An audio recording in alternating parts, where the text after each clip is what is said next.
ಬೀದರ್ನ ಪಶು ವೈದ್ಯಕೀಯ ಪಶು ಹಾಗೂ ಮೀನುಗಾರಿಕೆ ವಿಜ್ಞಾನಗಳ ವಿಶ್ವವಿದ್ಯಾಲಯದ 20ನೇ ಸಂಸ್ಥಾಪನಾ ದಿನಾಚರಣೆ ಹಾಗೂ ಜಾನುವಾರು, ಕುಕ್ಕುಟ ಹಾಗೂ ಮತ್ಸ್ಯ ಮೇಳವನ್ನು ಜಿಲ್ಲಾ ಉಸ್ತುವಾರಿ ಸಚಿವರಾದ ಈಶ್ವರ್ ಬಿ ಖಂಡ್ರೆ ಅವರು ಉದ್ಘಾಟಿಸಿ ಮಾತನಾಡಿದರು. ಪ್ರಕೃತಿ ವಿಕೋಪ, ಬದಲಾಗುತ್ತಿರುವ ಹವಾಮಾನ ವೈಪರೀತ್ಯ ಎದುರಿಸುವ ನಿಟ್ಟಿನಲ್ಲಿ ರೈತರು ಆರ್ಥಿಕವಾಗಿ ಸಬಲರಾಗಲು ಕೃಷಿಯ ಜೊತೆಯಲ್ಲಿ ಹೈನುಗಾರಿಕೆ, ಕೋಳಿ ಹಾಗೂ ಮೀನು ಸಾಗಾಣಿಕೆಗೂ ಕೂಡ ಅಷ್ಟೇ ಮಹತ್ವ ನೀಡುವಂತೆ ಕಿವಿಮಾತು ಹೇಳಿದರು. ಬೀದರ್ ಜಿಲ್ಲೆಯಲ್ಲಿ 70% ಜನ ಕೃಷಿ ಮೇಲೆ ಅವಲಂಬಿತರಾಗಿದ್ದಾರೆ.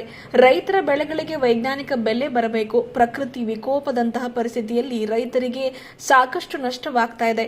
ಈ ಹಿನ್ನೆಲೆಯಲ್ಲಿ ರೈತರು ಕೃಷಿ ಜೊತೆ ಸಹ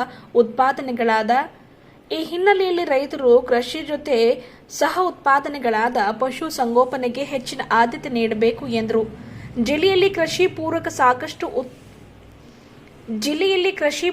ಸಾಕಷ್ಟು ಉತ್ತಮ ವಾತಾವರಣವಿದ್ದು ನೈಸರ್ಗಿಕ ಸಂಪದ್ಭರಿತವಾಗಿದೆ.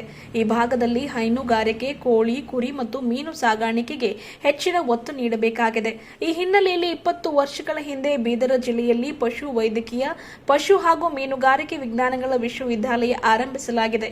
ಈಗಿನ ಯುವಕರಿಗೆ ಹಾಗೂ ಯುವ ಜನಾಂಗಕ್ಕೆ ಈ ತರಬೇತಿಗಳನ್ನು ಆರ್ಥಿಕ ಸಬಲೀಕರಣವಾಗುವ ಯೋಜನೆಗಳ ಕುರಿತು ಅಗತ್ಯ ಮಾಹಿತಿ ಹಾಗೂ ತರಬೇತಿಯನ್ನು ನೀಡಬೇಕಾಗಿದೆ.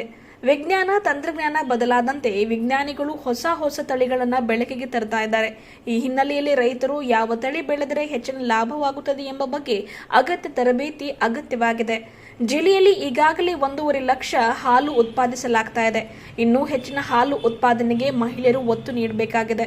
ಹಾಲಿನ ಉಪ ಉತ್ಪಾದನೆಗಳಿಗೂ ಸಹ ಮಾರುಕಟ್ಟೆ ಲಭ್ಯವಾಗಬೇಕಾಗಿದೆ. ಸರ್ಕಾರವು ಹೈನುಗಾರಿಕೆ ಸೇರಿದಂತೆ ಕೃಷಿ ಪೂರಕವಾದಂತಹ ಚಟುವಟಿಕೆಗಳಿಗೆ ಅನೇಕ ಕಾರ್ಯಕ್ರಮಗಳನ್ನು ಹಮ್ಮಿಕೊಂಡಿರುತ್ತೇವೆ.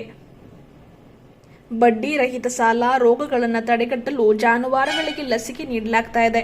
ಉತ್ತಮ ಮೇವಿನ ಕಿಟ್ಟುಗಳನ್ನು ನೀಡಲಾಗ್ತಾ ಇದೆ. ರೈತರು ಹಾಗೂ ವಿಜ್ಞಾನಿಗಳ ಜೊತೆ ಸಂವಾದ ನಡೆಸಲಾಗ್ತಾ ಇದೆ ಎಂದು ಸಚಿವರು ಮಾತನಾಡಿ ತಿಳಿಸಿದರು. ಪಶು ವೈದ್ಯಕೀಯ ಪಶು ಹಾಗೂ ಮೀನುಗಾರಿಕೆ ವಿಜ್ಞಾನಗಳ ವಿಶ್ವವಿದ್ಯಾಲಯಕ್ಕೆ ಅಗತ್ಯವಾದಂತಹ ಆಡಳಿತ ಕಟ್ಟಡ ನಿರ್ಮಾಣಕ್ಕೆ ಅಗತ್ಯ ಅನುದಾನ ಮಂಜೂರಾತಿಗಾಗಿ ಮುಖ್ಯಮಂತ್ರಿ ಜೊತೆ ಚರ್ಚಿಸುವುದಾಗಿ ತಿಳಿಸಿದರು.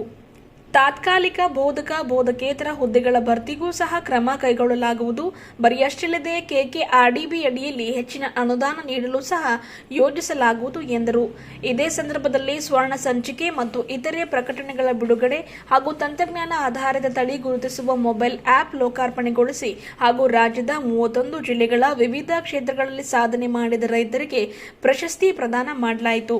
ಈ ಸಂದರ್ಭದಲ್ಲಿ ಪೌರಾಡಳಿತ ಮತ್ತು ಹಜ್ ಸಚಿವರಾದ ರಹೀಂ ಖಾನ್, ಬೀದರ್ ದಕ್ಷಿಣ ಕ್ಷೇತ್ರದ ಶಾಸಕರಾದ ಡಾ ಶೈಲೇಂದ್ರ ಬೆಲ್ದಾಳೆ, ಹಾರುಕೂಡು ಮಠದ ಡಾ ಚನ್ನವೀರ ಶಿವಾಚಾರ್ಯರು, ಭಾಲ್ಕಿ ಮಠದ ಗುರುಬಸವ ಪಟ್ಟದೇವರು, ಪಶು ಮತ್ತು ಪಶು ವೈದ್ಯಕೀಯ ಸೇವಾ ಇಲಾಖೆ ಆಯುಕ್ತರಾದ ರೂಪಾ, ಬೀದರ್ನ ಪಶು ವೈದ್ಯಕೀಯ ಪಶು ಹಾಗೂ ಮೀನುಗಾರಿಕೆ ವಿಜ್ಞಾನಿಗಳ ವಿಶ್ವವಿದ್ಯಾಲಯದ ಕುಲಪತಿಗಳಾದ ಪ್ರೊಫೆಸರ್ ಕೆಸಿ ವೀರಣ್ಣ, ವ್ಯವಸ್ಥಾಪಕ ಮಂಡಳಿ ಸದಸ್ಯರಾದ ಲತಾ ಡಿಎಚ್, ಡಾ ವೆಂಕಟಾಚಲ ವಿಎಚ್, ಡಾ ಎಚ್ಎಂ ಜಯಪ್ರಕಾಶ್, ಸಂಗಪ್ಪ ದೊಡ್ಡಬಸಪ್ಪ ವಾಲಿಕರ್, ಬಸವರಾಜ ಪಿ ಬತಮುರ್ಗೆ, ಪಶು ಪಾಲನಾ ಮತ್ತು ಪಶು ವೈದ್ಯಕೀಯ ಸೇವಾ ಇಲಾಖೆ ನಿರ್ದೇಶಕರಾದ ಡಾ ಮಂಜುನಾಥ್ ಪಾಳಿಗಾರ್, ಮೀನುಗಾರಿಕೆ ಇಲಾಖೆ ನಿರ್ದೇಶಕರಾದ ದಿನೇಶ್ ಕುಮಾರ್ ಕಲ್ಲೇರ್, ಬೀದರ್ ಕುಲಸಚಿವರಾದ ಡಾ ಪಿಟಿ ರಮೇಶ್, ಯದಲಾಪುರ ಗ್ರಾಮ ಪಂಚಾಯತ್ ಅಧ್ಯಕ್ಷರಾದ ಸಪ್ನಾ ಸಂಜೀವಕುಮಾರ್, ಬೀದರ್ ಪಶು ವೈದ್ಯಕೀಯ ಪಶು ಹಾಗೂ ಮೀನುಗಾರಿಕೆ ವಿಜ್ಞಾನಗಳ ವಿಶ್ವವಿದ್ಯಾಲಯದ ಡೀನ್ ಡಾ ಎಂಕೆ ತಾಂದಲೆ, ವಿಸ್ತರಣಾಧಿಕಾರಿಗಳಾದ ಬಸವರಾಜ್ ಅವಟಿ, ವಿವಿಧ ಇಲಾಖೆಗಳ ಉಪನಿರ್ದೇಶಕರುಗಳು ಸೇರಿದಂತೆ ಇಲಾಖೆಯ ಸಿಬ್ಬಂದಿಗಳು ಉಪಸ್ಥಿತರಿದ್ದರು. ಇದೇ ವೇಳೆ ಸಚಿವ ಈಶ್ವರ್ ಖಂಡ್ರೆ ಅವರು ಜಾನುವಾರು, ಕುಕ್ಕಟ ಹಾಗೂ ಮತ್ಸ್ಯ ಮೇಳ ವಸ್ತು ಪ್ರದರ್ಶನಕ್ಕೆ ರಿಬ್ಬನ್ ಕತ್ತರಿಸುವ ಮೂಲಕ ಚಾಲನೆ ನೀಡಿದರು. ಜೊತೆಗೆ ಜಾನುವಾರು, ಕುಕ್ಕಟ ಹಾಗೂ ಮತ್ಸ್ಯ ಮೇಳ ವಸ್ತು ಪ್ರದರ್ಶನ ವೀಕ್ಷಿಸಿ ಮೆಚ್ಚುಗೆಯನ್ನು ವ್ಯಕ್ತಪಡಿಸಿದರು.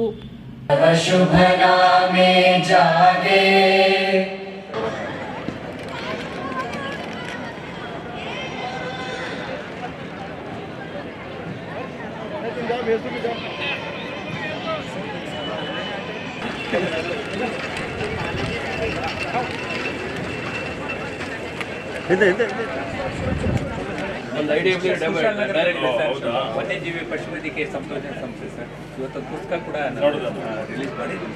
ಯಾಕೆಂದರೆ ಎಲಿಫೆಂಟ್ ಕಾನ್ಫ್ಲಿಕ್ಟ್ ಇದೆಲ್ಲ ನಮ್ಮ ಆಕ್ಟಿವಿಟೀಸ್ ಸರ್. ಬ್ರೀಫ್ ಆಗಿ ಟ್ರೈನಿಂಗ್ ಫಾರ್ಮರ್ಸ್ಗೆ, ಆಫೀಸರ್ಸ್ ಆಫ್ ದಿ ಫಾರೆಸ್ಟ್ ಮತ್ತು ಅನಿಮಲ್ ಹಸ್ಬೆಂಡ್ರಿ, ಇವನ್ ಮಕ್ಕಳು ಕೂಡ ಮಾಡ್ತಾರೆ. ನಮ್ಮ ವನ್ಯಜೀವಿಗಳ ಬಗ್ಗೆ ಇದೆ ಸರ್. ಹೌದು ಸರ್. ಇಲ್ಲ ಟ್ರೈನಿಂಗ್ ಒಂದು ಸೆಪರೇಟ್ ಇನ್ಸ್ಟಿಟ್ಯೂಟ್ ಇದೆ. ಅದನ್ನ ಕೋಆರ್ಡಿನೇಟ್ ಫಾರೆಸ್ಟ್ ಡಿಪಾರ್ಟ್ಮೆಂಟ್ ಇದೆ, ಕಾನ್ಸ್ಟೆಂಟ್ ಕೋಆರ್ಡಿನೇಟ್ ಪ್ರಕಾಶ್ ನಾಟೋಡ್ ಈಗ ವಂದನಾರ್ಪಣೆ ಹೇಳಿ ಬರ್ತಾರೆ.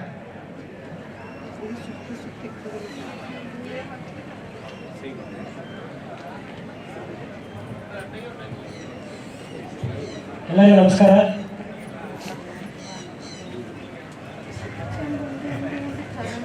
ಕರ್ನಾಟಕ ಪಶುವೈದ್ಯಕೀಯ ಪಶು ಹಾಗೂ ಮೀನುಗಾರಿಕೆ ವಿಜ್ಞಾನಗಳ ವಿಶ್ವವಿದ್ಯಾಲಯ ಬೀದರ್ನ 20ನೇ ಸಂಸ್ಥಾಪನಾ ದಿನಾಚರಣೆ ಹಾಗೂ ಈ ಜಾನುವಾರು ಒಕ್ಕೂಟ ಮತ್ತು ಮತ್ಸ್ಯಮೇಳ 2025ರ ಉದ್ಘಾಟನಾ ಸಮಾರಂಭಕ್ಕೆ ಆಗಮಿಸಿದಂಥ ಎಲ್ಲರನ್ನು ವಂದಿಸುವ ಸಮಯ. ಪ್ರಪ್ರಥಮವಾಗಿ ಈ ಕಾರ್ಯಕ್ರಮಕ್ಕೆ ಆಗಮಿಸಿದಂತಹ ಪರಮ ಪೂಜ್ಯ ಶ್ರೀ ಗುರು ಬಸವ ಪಟ್ಟದೇವರು ರಾಜಕೀಯವರು, ಅದರೊಂದಿಗೆ ಡಾಕ್ಟರ್ ಚಂದ್ರವೀರ ಶಿವಾಚಾರ್ಯರು, ಪರಮ ಪೂಜ್ಯ ಸತ್ಸವ ಶಿಕ್ಷಕ ಹಾಗೂ ಬಸವ ಇವರಿಗೆ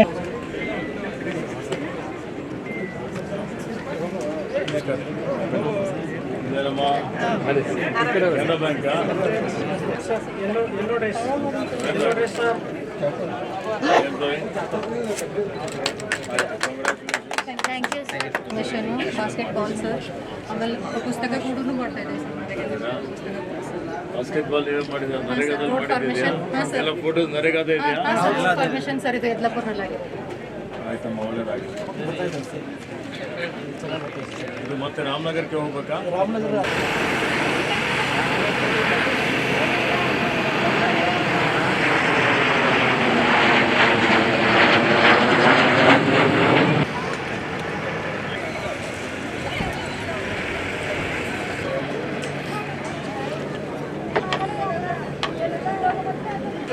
ಹಾಲಿನ ಪ್ರಾಡಕ್ಟ್ ಸರ್, ಸಗಣಿಯಿಂದ ಮಾಡಿರೋದು ಸರ್. ಎಲ್ಲ ಇವೆಲ್ಲ ಹಾಲಿನ ಸರ್, ಇವೆಲ್ಲ ಮಾಂಸದ ಮತ್ತೆ ಮೇವಿನ ಗಣಿಕೆಗಳು ಸರ್. ಇದು ಚಾಪ್ ದ ಫಾಡ್ರ್ ಸರ್. ಸ್ವಲ್ಪ ಎಲ್ಲರಿಗೆ ಇದ್ರ ಬಗ್ಗೆ ತರಬೇತಿ ಸರ್ ಕೊಡ್ತಾ ಇದೀವಿ ಸರ್. ಬೇವಿನ ಬೀಜ ಫ್ರೀಯಾಗಿ ಇದಕ್ಕೆ ಇದೆಲ್ಲ ಬೀದರ್ ಕಾಲೇಜ್ ಇದೆ ಸರ್. ಸರ್ ಇಲ್ಲಿ ಇಂಡಿವಿಜುವಲ್ ಫಾರ್ಮಿಂಗ್ ಮಾಡೋದು. ಸರ್, ಇದು ಇದು ಕಲಬುರಗಿ ಕ್ಯಾಂಡಿಡೇಟ್ ಇದೆ. Okay, all the best. ತೋಟಗಾರಿಕೆ ಮತ್ತೆ ಸರ್ ಎಲ್ಲ ಮಾಡಿದ್ದೀರಾ?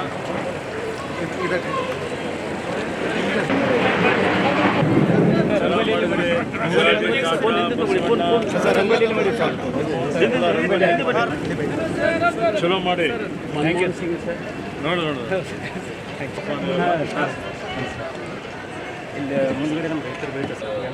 ಹಿಂದೆ ಇದು ಏನ್ರಿ ಸೆಲ್ಫಿ ಏನು ಇಲ್ಲಿ ಬೆಳಿತಾವಲ್ಲ, ಇಲ್ಲಿ ಬೆಳಿತಾವ ಇಲ್ಲ.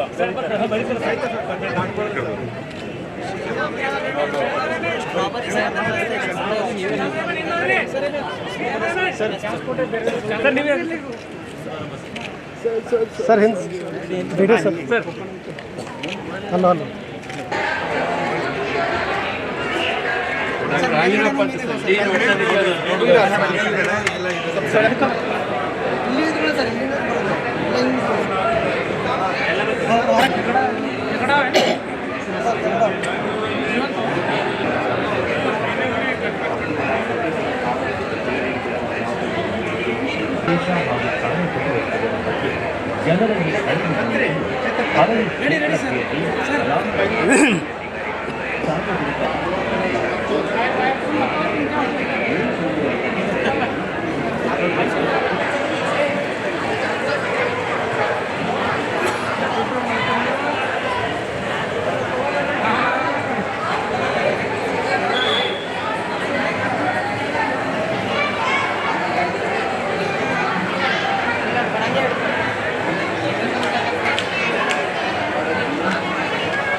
ನೋಡಿವೆ ಸರ್. 2 ಲಕ್ಷ, 1,80,000. ಎಷ್ಟು ಕೊಡ್ತದೆ ಹಾಲು ಸರ್, ಇದು 15 ಲೀಟ್ರ್ ಕೊಡುತ್ತೆ ಸರ್. ಪರ್ ಮೇವು ಏನು ಕೊಡ್ತೀರಿ ಇದಕ್ಕೆ? ಮೇವು ಗ್ರೀನಲ್ಲಿ ಸರ್ ಮೇವು.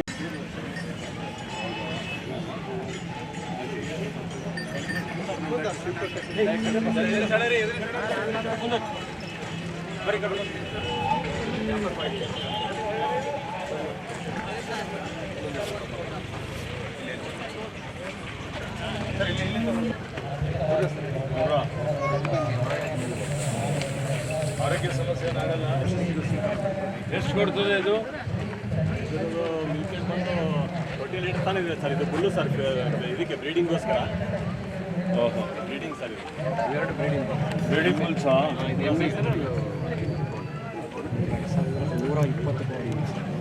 ಎಲ್ಲಿದೆ? ಭಾಳ ದುಡ್ಡಿದೆ. ಏನು ಪ್ರೈಸ್ ಇದು? ಇದು 2 ವರ್ಷ. 2 ವರ್ಷ. ಎಷ್ಟಕ್ಕೆ ಮಾರಾಟ ಆಗ್ತದೆ ಇದು? ಇದು 1.5 ಲಕ್ಷ ತನಕ ಹೋಯ್ತು ಸರ್. ಒಂದ್ಸಲ ಇಲ್ಲೇ ಲೋಕಲ್ದಾಗ ಕೇಳಿದ್ರೆ 1 ಲಕ್ಷ ಕೊಟ್ಟಿಲ್ಲ. ಬ್ರೀಡಿಂಗ್ಸ್ ಎಲ್ಲ ಇಟ್ಟಿದ್ರು ಅಪ್ಪೆಲ್ಲನೇ ನಮ್ದು ಏನು ಲೋಕಲ್ಗಿಂತ ಇಲ್ಲ. ಹೀಗಾಗಿ ಕೃಷಿಗೆ ಹೆಚ್ಚು ಸ್ಟಾರ್ಟ್ ಮಾಡಿದ್ದಾರೆ. ಫಸ್ಟ್ ಇನ್ನಿಂಗ್ ಪ್ರೊಫೆಸರ್ ಇದ್ದರು, ಸೆಕೆಂಡ್ ಇನ್ನಿಂಗಲ್ಲಿ ವಿಸಿ ಆದರು. ಇದಕ್ಕಿಂತ ಮೂರನೇ ಮಟ್ಟಿಗೆ ನನಗೆ ಗೊತ್ತಿಲ್ಲ. ಒಳ್ಳೆ ಕೆಲಸ ಮಾಡಬೇಕು, ಒಳ್ಳೆ ಹೆಸರು ಮಾಡಬೇಕು, ರೈತರಿಗೆ ಸಹಾಯ ಆಗಬೇಕು. ಅದೇ ನಮ್ಮ ಮೂಲ ಉದ್ದೇಶ ಇರಬೇಕು.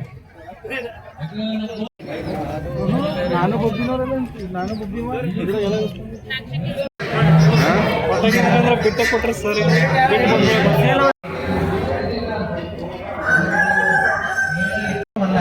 ಈಶ್ವರ್ ಖಂಡ್ರೆ ಸಾಹೇಬರಿಗೆ ಕೊಡ್ತಾ ಇದ್ದಾರೆ.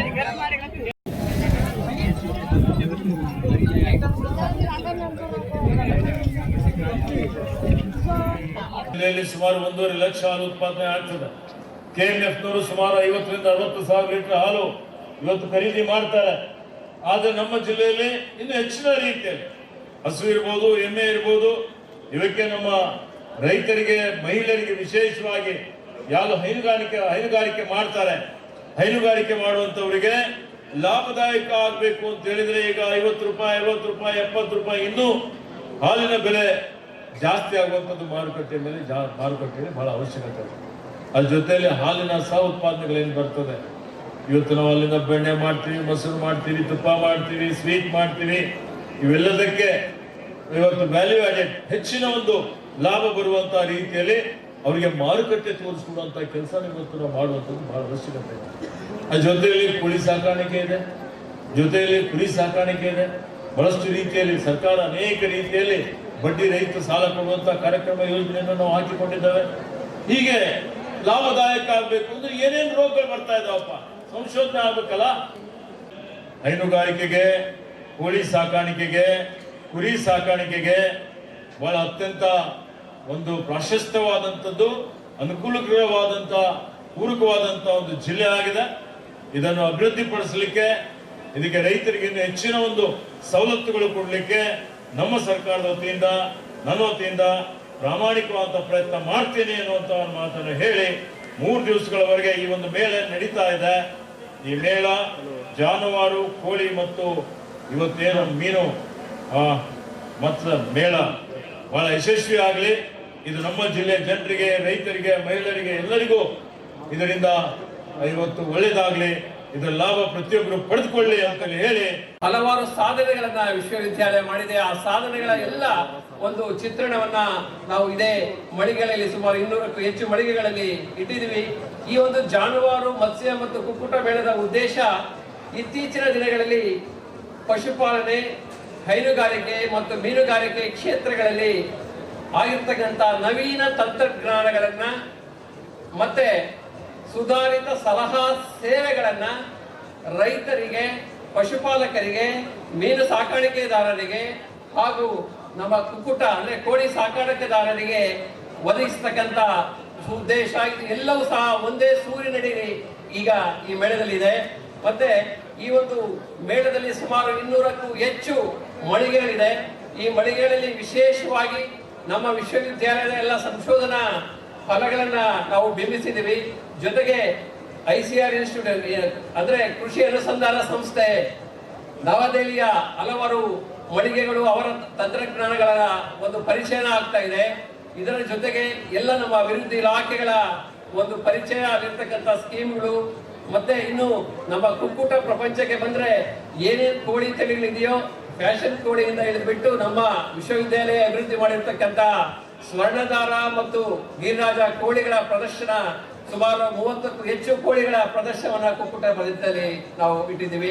3 ದಿವಸ ಕುಕ್ಕಟ ಹಾಗೂ ಪಶು ಜಾನುವಾರು ಮತ್ಸ್ಯ ಮೇಳಕ್ಕೆ ನಮ್ಮ ಈ ಕರ್ನಾಟಕದ ರಾಜ್ಯ ಮಟ್ಟದ ಏನು ಪಶು ಮೇಳ ನಡೀತಾ ಇದೆ, ಈ ಕಾರ್ಯಕ್ರಮಕ್ಕೆ ನಮ್ಮನ್ನೆಲ್ಲ ನೆಚ್ಚಿನ ಜಿಲ್ಲಾ ಉಸ್ತುವಾರಿ ಸಚಿವರು ಹಾಗೂ ಮಾರ್ಗದರ್ಶಕರಾಗಿರ್ತಕ್ಕ ಶ್ರೀ ಈಶ್ವರ್ ಖಂಡ್ರೆ ಸಾಹೇಬರು, ಅದೇ ರೀತಿಯಾಗಿ ರಹೀಂ ಖಾನ್ ಸರ್ ಹಾಗೂ ಪರಮ ಪೂಜ್ಯರಾದ ಗುರುಬಸವ ಪಟ್ಟದೇವರು ಹಾಗೂ ಆರ್ಕೋಡ್ ಶ್ರೀಗಳಿಗೆ ಮತ್ತು ಇಲ್ಲಿ ವೇದಿಕೆ ಮೇಲೆ ಇರ್ತಕ್ಕಂಥ ಎಲ್ಲ ಅಧಿಕಾರಿ ವರ್ಗದವರಿಗೆ, ಜೊತೆಗೆ ನನ್ನ ಆಡಳಿತ ಮಂಡಳಿಯ ಎಲ್ಲ ಸದಸ್ಯರಿಗೆ ಹಾಗೂ ಇಲ್ಲಿ ನೆರೆದಿರ್ತಕ್ಕಂಥ ಎಲ್ಲ ರಾಜ್ಯದ ಬಂದಿರುವಂತಹ ಪ್ರಗತಿಪರ ರೈತರು ಹಾಗೂ ಶಾಲಾ ವಿದ್ಯಾರ್ಥಿಗಳಿಗೆ ಮತ್ತು ಪತ್ರಿಕಾ ಮಾಧ್ಯಮದವರಿಗೆ ಅನಂತ ಕೃತಜ್ಞತೆಯನ್ನು ಸಲ್ಲಿಸುತ್ತಾ, ಈ ವಿಶ್ವವಿದ್ಯಾಲಯವು ಸುಮಾರು 350 ಪ್ರಾಧ್ಯಾಪಕರು ಹಾಗೂ 850 ಬೋಧಕೇತರ ಸಿಬ್ಬಂದಿಯನ್ನು, ಬೃಹತ್ತಾದ ವಿಶ್ವವಿದ್ಯಾಲಯ, 10 ಸಂಶೋಧನಾ ಕೇಂದ್ರಗಳು, 7 ಮಹಾವಿದ್ಯಾಲಯಗಳು ಹಾಗೂ 5 ಡಿಪ್ಲೊಮಾ ವೆಟರ್ನರಿ ಕಾಲೇಜು ಹಾಗೂ 2 ಡೈರಿ ಸೈನ್ಸು, 1 ಫಿಶರೀಸ್ ಕಾಲೇಜು, ಈ ಒಂದು ಇಡೀ ರಾಜ್ಯದ ತುಂಬ ನಮ್ಮ ಬೀದರ್ಗೆ ಇರುವಂತಹ ವಿಶ್ವವಿದ್ಯಾಲಯ ಅತ್ಯಂತ ಹೆಮ್ಮೆಯ ವಿಷಯ. ಈ ವಿಶ್ವವಿದ್ಯಾಲಯಕ್ಕೆ ನಮ್ಮ ಅಂಗಸಂಸ್ಥೆಗಳು ಎಲ್ಲ ಅಭಿವೃದ್ಧಿ ಕಾರ್ಯ ಚಟುವಟಿಕೆಗಳನ್ನು ಮಾಡ್ತಾ ಇದೆ. ಜೊತೆಗೆ ಎಲ್ಲ ಚಟುವಟಿಕೆಗಳ ಕೇಂದ್ರ ನಿಲ್ದಾಣ ನಮ್ಮ ವಿಶ್ವವಿದ್ಯಾಲಯದಲ್ಲಿ. ಸಚಿವರು ಹೇಳಿದಾಗೆ ದಯವಿಟ್ಟು ನಾವೆಲ್ಲರೂ ಕೂಡಿ ಎಲ್ಲ ಆಡಳಿತ ಮಂಡಳಿ ಸದಸ್ಯರು, ಕುಲಪತಿಯವರ ಪರವಾಗಿ ಒಂದು ಕಳಕಳಿಯ ವಿನಂತಿಯನ್ನು ಮಾಡ್ತೀವಿ. ಸರ್, ದಯವಿಟ್ಟು ಇದೊಂದು ಆಡಳಿತ ಸಂಕೀರ್ಣ, ನೇಮಕಾತಿ ಇವೆರಡು ಪ್ರಕ್ರಿಯೆ ಮುಗಿದ್ರೆ ಈ ಕಲ್ಯಾಣ ಕರ್ನಾಟಕ ಭಾಗಕ್ಕೆ ಹಾಗೂ ನಮ್ಮ ಈ ಭಾಗಕ್ಕೆ ರೈತರಿಗೆ ಅತ್ಯಂತ ಕಳಕಳಿಯ ಈ ಒಂದು ವಿಶ್ವವಿದ್ಯಾಲಯ ಮಾದರಿಯಾಗ್ತದ ಅಂತೇಳಿ ಈ ಸಂದರ್ಭದಲ್ಲಿ ಹೇಳಿ, ಆಮೇಲೆ ಇನ್ನೊಂದು, ನಾವು ಮೊನ್ನೆ ತಾನೇ ವಿಜಯಪುರದಲ್ಲಿ 10 ಎಕರೆ ಸುಮಾರು 50 ರಿಂದ 60 ಕೋಟಿ ರೂಪಾಯಿ ಬೆಲೆ ಬಾಳುವಂತ ಜಮೀನು ನಮಗೇನು ವಿಶ್ವವಿದ್ಯಾಲಯಕ್ಕೆ ನೀಡಿದ್ದಾರೆ. ಅಲ್ಲಿನ ಜಿಲ್ಲಾ ಉಸ್ತುವಾರಿ ಸಚಿವರು ಕೂಡ, ಅಲ್ಲಿ ಕೂಡ ಮೀನುಗಾರಿಕೆ ಮಹಾವಿದ್ಯಾಲಯ ಉತ್ತರ ಕರ್ನಾಟಕ ಒಂದು ಇರಬೇಕಂತೇಳಿ ನಾವು ಪ್ರಸ್ತಾವನೆ ಕೂಡ ಬಜೆಟ್ನಲ್ಲಿ ಅನುಮೋದನೆ ಆಗುತ್ತದೆ ಅಂತೇಳಿ ಭರವಸೆ ಇದೆ. ಜೊತೆಗೆ ಈ ಭಾಗದಲ್ಲಿ ಇನ್ನೊಂದು, ರೈತರಿಗೆ ನಿರಂತರವಾಗಿ ತರಬೇತಿ ಕೊಡುವುದಕ್ಕಾಗಿ ನಾವು ರೈತ ತರಬೇತಿ ಕ್ರಿಯಾ ಯೋಜನೆಯನ್ನು ಮಾಡಿದ್ದೀವಿ. ಉತ್ತರಕ್ಕೊಂದು, ದಕ್ಷಿಣಕ್ಕೊಂದು ಈ ಕ್ರಿಯಾ ಯೋಜನೆಯನ್ನು ಕೂಡ ಆವಯವ ಪಟ್ಟಿಗೆ ಸೇರಿಸಲಿಕ್ಕೆ ಮಾನ್ಯ ಗೌರವಾನ್ವಿತ ಸಚಿವರಿಗೆ ನಾನು ಕಳಕಳಿಯಲ್ಲಿ ವಿನಂತಿ ಮಾಡ್ತೀನಿ. ಅದು ಕೂಡ ಈ ಬಜೆಟ್ನಲ್ಲಿ ಘೋಷಣೆಯಾದರೆ ನಮ್ಮ ರೈತರಿಗೆ ಎಲ್ಲ ರೀತಿಯ ತರಬೇತಿಯನ್ನು ಉಚಿತವಾಗಿ ಕೊಡುವುದಕ್ಕೆ ನಮ್ಮ ವಿಶ್ವವಿದ್ಯಾಲಯದ ಪ್ರಾಧ್ಯಾಪಕರು ಇದ್ದಾರೆ. ಜೊತೆಗೆ ಇಡೀ ರಾಜ್ಯಕ್ಕೆ ಲಸಿಕೆಯನ್ನು ತಯಾರು ಮಾಡುವಂತ ಪಶು ಜೈವಿಕ ಆರೋಗ್ಯ ಸಂಸ್ಥೆ ಕೂಡ ನಮ್ಮ ವಿಶ್ವವಿದ್ಯಾಲಯದ ವಿಜ್ಞಾನಿಗಳು ಅವಿರತವಾಗಿ ಅತ್ಯಂತ ಪ್ರಾಮಾಣಿಕತೆಯಿಂದ ಜಾನುವಾರುಗಳ ಸೇವೆಯನ್ನು ಮಾಡ್ತಾ ಇದ್ದಾರೆ. ಅವೆಲ್ಲರಿಗೂ, ರೈತ ವಿಜ್ಞಾನಿಗಳಿಗೂ, ಎಲ್ಲ ಬಂದಂತ ನಮ್ಮ ಬೋಧಕೇತರ ಸಿಬ್ಬಂದಿಯವರಿಗೂ ಅನಂತ ಕೃತಜ್ಞತೆಗಳನ್ನು ಸಲ್ಲಿಸುತ್ತಾ ಇಲ್ಲಿಗೆ ನನ್ನ ಮಾತನ್ನು ವಿರಾಮ ಇಡ್ತಾ ಇದ್ದೀನಿ. ಜೈ ಹಿಂದ್, ಜೈ ಕರ್ನಾಟಕ. ನಿಜಕ್ಕೂ ಅದು ಯಶಸ್ವಿ ಆಗ್ತದೆ, ಅದು ಹೆಚ್ಚಿನ ಉತ್ಪನ್ನ ಆಗ್ತದೆ ಅಂತಕ್ಕಂಥ ಮಾತನ್ನು ತಿಳಿಸಿ, ನಮ್ಮ ಭಾರತ ದೇಶಕ್ಕೆ ವಿದೇಶಿಗರು ಇಲ್ಲಿ ನೋಡ್ಲಿಕ್ಕಂತ ಬಂದಾಗ ಇಲ್ಲೆಲ್ಲ ನೋಡಿದ ಮೇಲೆ ಭಾರತೀಯ ಮಾಧ್ಯಮದವರೆಲ್ಲ ಸೇರ್ಕೊಂಡು ಅವರು ಕೊನೆಗೆ ಹೋಗುವಾಗ ಏರ್ಪೋರ್ಟ್ದಲ್ಲಿ ಅವ್ರು ಕೇಳ್ತಾರೆ, ನಿಮಗೆ ನಮ್ಮ ಭಾರತದಲ್ಲಿರ್ತಕ್ಕಂಥ ತಾಜ್ಮಹಲ್